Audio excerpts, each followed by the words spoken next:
75.000 operaciones militares realizadas durante los últimos 6 años, solamente están cuestionadas el 1.17%.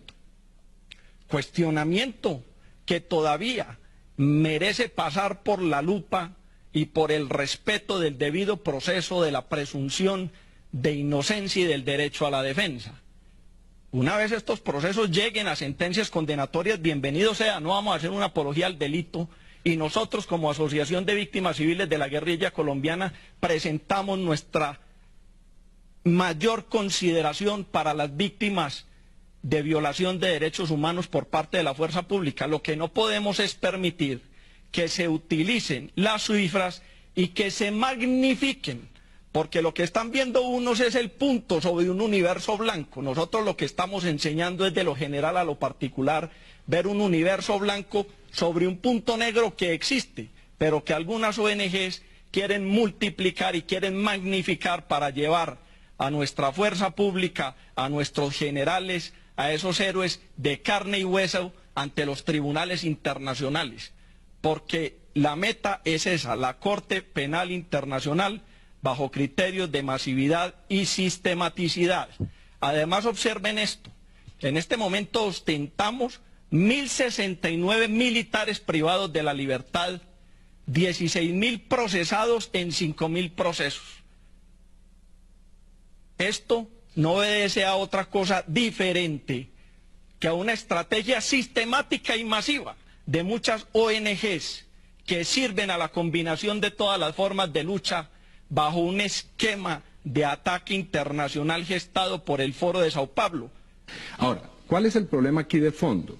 El problema es que esto se ha focalizado en unos soldados, en unos policías, en unos agentes que tienen un rango menor con relación al problema que estamos, digamos, por descubrir, que es la responsabilidad de los altos mandos. Es increíble que el exministro Juan Manuel Santos esté haciendo una campaña electoral como candidato sin que él tenga ninguna responsabilidad política sobre un hecho tan grave como el que ha acontecido. Para irnos a una pausa, Jaime, ¿tiene algo que decir? Sí, qué tan simpático y casual que casi con 5 décadas de una guerra fratricida, ahora cuando se está ganando la confrontación, cuando se tiene al enemigo realmente menguado y replegado en países vecinos, sale el fenómeno de los falsos positivos. No estamos negando casos puntuales, pero jamás nos tendrán que probar con cifras concretas, que nos hablen de sentencias condenatorias ejecutoriadas. ¿De dónde está la sistematicidad y dónde está la masividad? ¿Usted qué opina, Jaime, sobre lo que acaba de decir? ¿Las FARC tiene o no que ver con los falsos positivos? Obviamente, no solo las FARC, también el ELN. Les voy a citar casos puntuales y denunciemos. El señor Winston Gallego Pamplona, alias El Gordo, miembro de la corporación Suma Paz, ONG, dedicada a denunciar a nuestra fuerza pública y atacar al Estado, está ahora procesado por ser miembro activo de las FARC, del grupo conocido como PC3. De igual manera, miembros como el representante legal de la Corporación Jurídica Libertad, el señor Elkin Ramírez. Este señor también ha sido denunciado por pertenecer y ser militante del 47 de las FARC. Ahora, como no hay muerto malo ni quinceañera fea, realmente se quiere amenazar y se quiere hacer una encerrona jurídica a nuestra fuerza pública, sacrificando la verdad, manipulando la justicia para lograr una reparación, no como un principio en favor de las víctimas, sino como el negocio más lucrativo de la historia. Nos acompaña el abogado Fernando Antonio Vargas, defensor de los derechos humanos y derecho internacional humanitario. Gracias por estar con nosotros. Hablemos de las verdades y mentiras de los falsos positivos y de la situación de los soldados colombianos involucrados dentro de estos casos y que actualmente están sin defensa penal. Bueno, la verdad es que los falsos positivos son una gran campaña propagandística que la izquierda logró montarle al ejército colombiano en los últimos años. Los llamados falsos positivos son simplemente resultados operacionales que el ejército de Colombia ha logrado obtener en la lucha contra las estructuras milicianas a lo largo y ancho de Colombia. Mire, esto es muy sencillo. Si a esto le sumamos la guerra jurídica, le sumamos unos fiscales sesgados prosubversivos, o como dirían ellos, proinsurgentes, y le sumamos unos procuradores judiciales incapaces de cumplir con su función, y a eso se le suma unos abogados defensores no muy bien seleccionados que les da temor exigir las garantías judiciales en los procesos en defensa de los soldados colombianos, y se corona esta gestión con unos abogados de parte civil y unas familias interesadas en ganarse $400.000 por cada muerto que produce en combate el ejército colombiano. Y a esto le sumamos unas ONGs internacionales y una gran campaña internacional, pues nos da el resultado que tenemos hoy conocido como falsos positivos, que están acabando con la capacidad operativa y moral del ejército. Mire, esto en el fondo no es más que pura propaganda. Me consta textualmente que lo que ocurre es que hay unos fiscales totalmente soberbios en el ejercicio de su cargo, sesgados por subversivos, con una ideología totalmente comunista, que gozan condenando a inocentes soldados en Colombia. Llamar a juicio a un soldado es sumamente fácil. Mire, condenar a un soldado es lo más fácil que hay en Colombia. Es que un soldado no tiene dolientes. Entre otras cosas, yo creo que estos llamados falsos positivos en el fondo son falsos positivos judiciales, lo que sirve para que mucho operario de justicia, mucho empleado judicial, mejore el resultado estadístico de su labor, porque condenar a un puñado de soldados es más fácil que condenar un narcotraficante o un guerrillero en Colombia, porque seguramente el temor a la retaliación paraliza al operador de justicia en esos eventos. Retaliación que no existe en el caso de los soldados. Los soldados desafortunadamente son también increíblemente abandonados por el mando militar. Es sumamente triste ver unos soldados en una audiencia pública solos frente a una completa jauría de operarios judiciales, de abogados de parte civil interesados en ganarse unos dividendos muy grandes, y unas familias que hipócritamente lloran a sus muertos a sabiendas de que eran o participaban en actividades delincuenciales. Lo que a mí nadie me ha podido explicar, de acuerdo a mi propia experiencia como abogado defensor a lo largo y ancho de Colombia, es por qué el 95% de los dados de baja en las operaciones militares, y ahora llamados falsos positivos, porque estos personajes todos tienen antecedentes judiciales por secuestro, por porte ilegal de armas, por tráfico de drogas, por cantidad de delitos. O sea, aquí nos están haciendo pasar a verdaderos delincuentes por angelitos de la sociedad que no lo han sido, y estamos condenando a inocentes soldados y se están enriqueciendo gente que en realidad da vergüenza en este proceso. De manera que esa es la verdad de los falsos positivos, de los llamados falsos positivos. Falta de defensa institucional, el gobierno y los mandos militares han sido ciegos en entender esta situación. Ellos creen que apoyando la persecución de los soldados mañana no van a llegar a sus cabezas. Por supuesto que también van a caer en esta hoguera, porque este es un proceso subversivo dentro de la legalidad, es un proceso de guerra jurídica y de guerra de propaganda que ellos tienen que entender. Jaime Restrepo, estábamos escuchando a este señor Fernando Vargas. ¿Usted qué opina sobre lo que él acaba de decir? ¿Los falsos positivos están acabando con la moral del ejército? Evidente. Como parte de esa guerra jurídica podemos advertir que durante los últimos 6 años han sido vilmente asesinados 4.011 miembros de nuestra fuerza pública. Allá sí no va el CTI, ni los organismos de policía judicial, hay que levantarlos como perros. Allá no hay inspecciones de cadáveres. En última instancia me gustaría cuestionar, espero que el señor Iván Cepeda no lo tome como algo personal y nos cuente a los ciudadanos del común, al ciudadano de a pie, ¿por qué existe un frente prolijo en atentados terroristas contra nuestra población que tiene el nombre de su señor padre Manuel Cepeda Vargas? Y que nos cuente, por ejemplo, esta fotografía donde aparece Manuel Cepeda Vargas en vida, reunido con Alfonso Cano, comandante en jefe hoy de las FARC. Muy importante para los colombianos conocer esto. No, a mí me parece que ataques tan bajos no merecen una respuesta. Mi padre fue, como se sabe, parte de un grupo de parlamentarios que fue a negociar la paz en Tlaxcala, en Caracas, y que fue asesinado por miembros de la fuerza pública, que fue asesinado por suboficiales. Yo no sé si a usted le parezca eso correcto, que a un senador de la República pues sea abatido a balazos por miembros de la fuerza pública con paramilitares en las calles, pero ese no es el debate en el que estamos hoy aquí. Aquí se han dicho una serie de cosas, muchas de esas provenientes de mentes fanatizadas, esas expresiones del abogado Vargas ahora.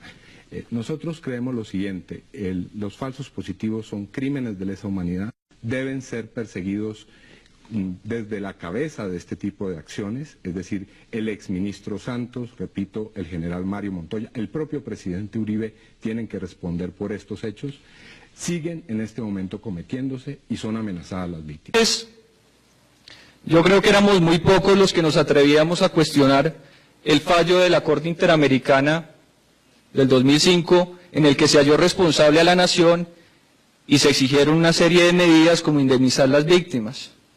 Pero resulta que en octubre, y traigo la fotografía de la señora Mariela Contreras, le pido, doctor Luis Guillermo Pérez Casas, que le preste atención a mi presentación, que quiero que usted nos dé algunas explicaciones al respecto, si así lo tiene a bien. Pero aquí tenemos a la señora Mariela Contreras. Hasta hace menos de 6 meses era una damnificada de Mapiripán.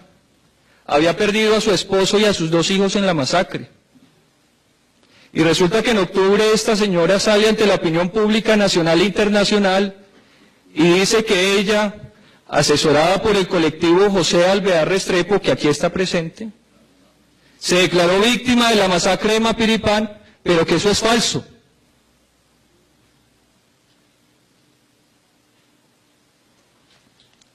Miren esta diapositiva, la metamorfosis de una falsa víctima. Aquí está el señor Hugo Fernando Martínez Contreras, hijo de Mariela, uno de los menores de edad desaparecidos según el colectivo de abogados en la masacre de Mapiripán. Ahí ven la foto, fuente, colectivo de abogados, en este libro, Folios de Mapiripán. Aquí está la verdad del colectivo, que es una farsa. Y se les está cayendo a pedacitos, pero se les está cayendo. Perdón. Este libro, que por cierto fue publicado con recursos de la Universidad Nacional, ¿es justo que los recursos de la universidad pública, que son sagrados, se utilicen para documentar estos montajes y estas farsas? Claro que no.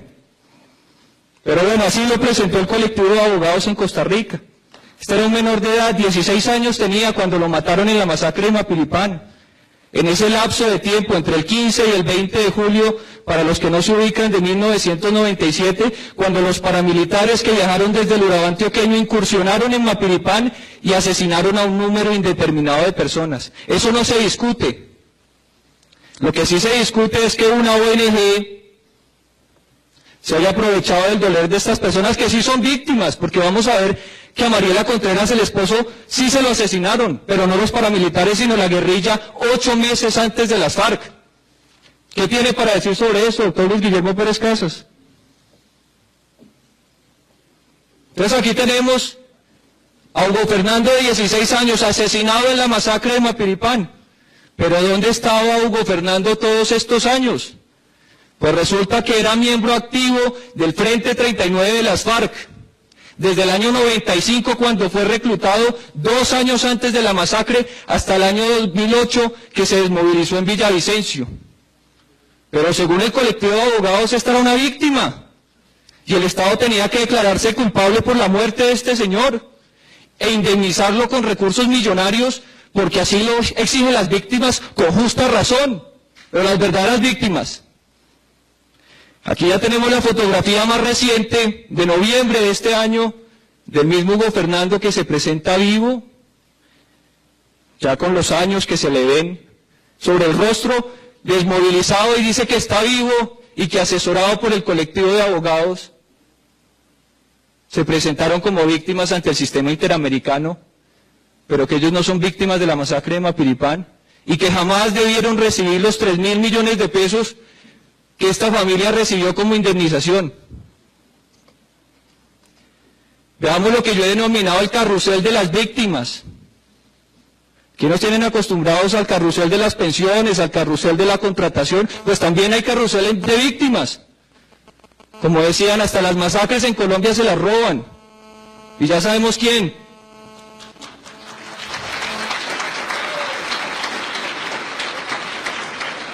Entonces aquí tenemos, porque el tiempo es corto, lo que fue el devenir en el sistema interamericano, las diferentes etapas, desde el año 99, cuando el colectivo de abogados y otra ONG, CEGIL, se presentan como peticionarios ante la Comisión Interamericana exigiendo la responsabilidad del Estado colombiano.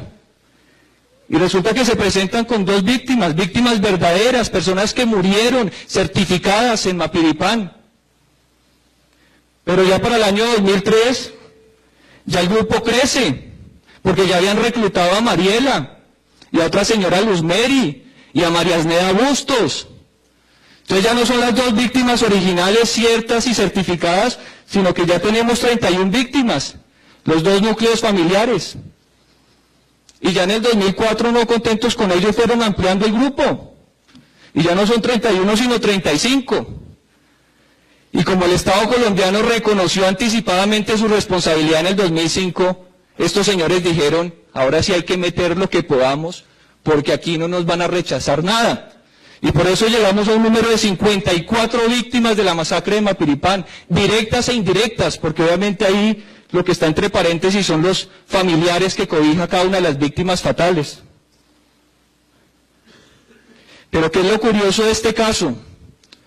Cuando se desató el escándalo de las falsas víctimas en noviembre del año pasado, reiteradamente los señores del colectivo de abogados salían a defender su cifra de 49 víctimas y se fundamentan en el testimonio de Carlos Castaño Gil, porque él alguna vez dijo, fue el combate más grande que ha tenido las autodefensas en su historia. Nunca había más dado de baja 49 miembros de las FARC ni recuperado 47 fusiles. Va a haber muchos más mapiripanes. Reparación o desfalco. Así he titulado esta diapositiva. Ahí está la cifra, inmensa. Incluso me cuesta trabajo leerla. Más de 15.000 millones de pesos que la Corte Interamericana le exigió al Estado colombiano desembolsarle a las víctimas. Como decía, no directamente a las víctimas, porque sabemos que los intermediarios son los que reciben el dinero y finalmente, una vez cobran su porcentaje, lo trasladan a las víctimas. Que buena parte de estos 15.000 millones de pesos han ido a parar a las manos que son, sí. Pero que solamente en el caso de Mariela Contreras y de los hermanos Pinzón López, estamos hablando de unos 5.000 millones de pesos que no sabemos dónde fueron a parar. Deme 2 minuticos para terminar, que ya me faltan 2 diapositivas. Por eso, redondea rápidamente y... Muy bien. Porque si nos extendemos mucho no va a haber espacio para preguntas y eso. Ya voy a terminar, me queda esta diapositiva y no más. Este es el monumento que se construyó en honor a las víctimas de la masacre de Mapiripán. Me pregunto yo, ¿en honor a las falsas víctimas o a las verdaderas víctimas? Me topé con este monumento en diciembre del 2010 cuando fui a Mapiripán a ponerle la cara a la población. A decirle que el general Uzcategui no había incurrido en ningún delito, ni por acción ni por omisión frente a la masacre. Así el doctor Montealegre diga lo contrario en su sentencia de la Corte Constitucional. Que ahí no estoy de acuerdo con el doctor Perdomo, que decía que ahí no se hicieron consideraciones de tipo probatorio o individual. Claro que sí se hicieron, y fue una condena anticipada del general Uzcategui hasta el punto que el Tribunal Superior de Bogotá, a la hora de condenarlo, no hace sino citar esa famosa sentencia. El señor Sierra dice que en el año 2002 y en las elecciones del año 2004, los grupos paramilitares en su conjunto apoyaron la elección del entonces candidato a la presidencia y también después candidato a la reelección Álvaro Uribe Vélez, y concretamente que él y su grupo patrocinaron una subasta ganadera para financiar las elecciones del año 2002 y darle un apoyo económico al expresidente Uribe, y que en una ocasión estuvo presente el expresidente en esta región de Caldas, concretamente en el municipio de Río Sucio. El señor Sierra afirma que con ocasión de su pertenencia a las Autodefensas Unidas de Colombia, tuvo conocimiento directo que se formó un grupo paramilitar que funcionó en el municipio de San Roque y en concreto un grupo paramilitar que tenía por epicentro y por sede de funcionamiento la hacienda Guacharacas, perteneciente al entonces gobernador de Antioquia, Álvaro Uribe Vélez y también a su hermano Santiago Uribe. Pero que no lo va a revelar por respeto a la reserva del sumario. Pues Moreno aquí revela el nombre de supuestamente el congresista que va a las cárceles a buscar testigos en contra de Ramos, que es el senador del Polo Democrático, Iván Cepeda.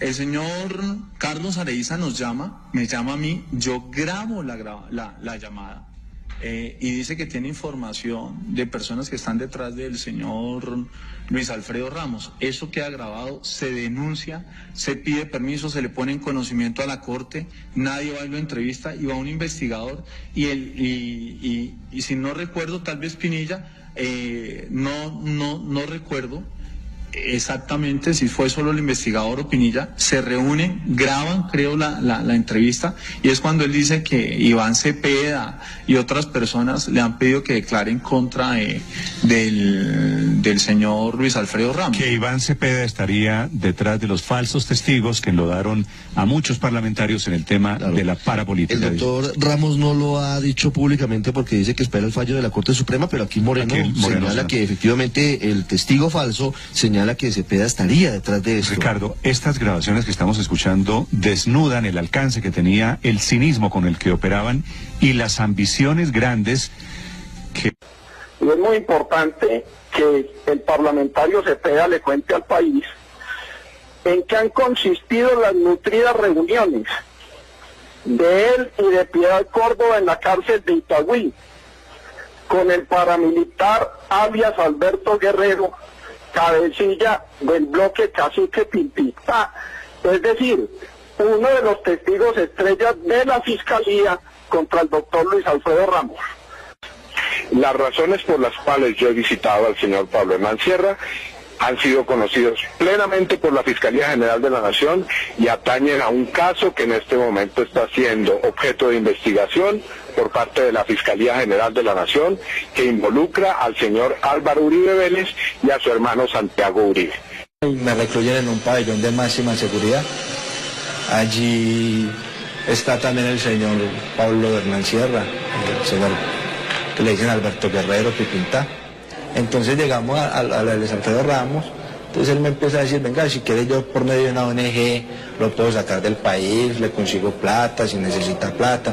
Usted sabe que a mí me quiere mucho el señor Iván Cepeda, si usted nos colabora pues aquí se queda, o de pronto lo trasladan de cárcel, o de pronto le molestan la familia porque no me colabora y usted sabe que yo soy ñaña de Iván Cepeda lo entregó a usted. Pipintá, ¿qué fue lo que declaró que él había estado en esa reunión?